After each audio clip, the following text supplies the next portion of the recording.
At least 30 people were killed and many others injured Friday after a barrage of Russian rockets and missiles targeted a convoy of civilian vehicles heading to a Russian-controlled area of Ukraine to visit relatives and bring supplies.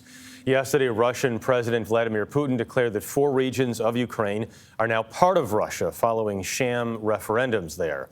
The annexation was widely denounced by the West. President Biden announced new sanctions on Russia and more military aid for Ukraine, while Ukraine's leader, President Zelenskyy, is asking that his country become a member of NATO.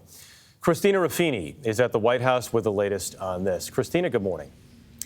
Good morning, Jeff. What we have is a tale of 2 signing ceremonies, the one you mentioned with President Putin in Moscow laying claim to those annexed territories, and another in Kyiv with President Zelenskyy, where he said he's submitting an emergency application to join NATO, something that at this point is very unlikely to be granted. Now, unfortunately, these 2 men are at this point further apart than ever. Although they've both said they're willing to talk about peace, Putin says he's not going to talk about giving back any of those annexed areas, and Zelenskyy says he's only going to negotiate with another Russian president.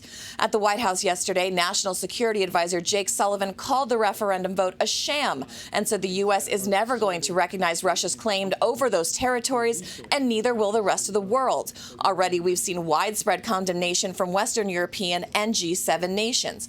Now, when it comes to President Zelenskyy's NATO application, look, if you remember, that was one of Putin's red lines for the invasion in the first place. It was part of the justification he used, claiming that NATO was trying to expand into near Russian territory. So when you look at this application, NATO allies have been very supportive of Ukraine, both with weapons and with rhetoric. However, they might not want to take on Russia head on, which they would be treaty bound to do if they admitted Ukraine into the alliance. So that's looking unlikely at this point. Dana? All right. Christina Ruffini, thank you very much.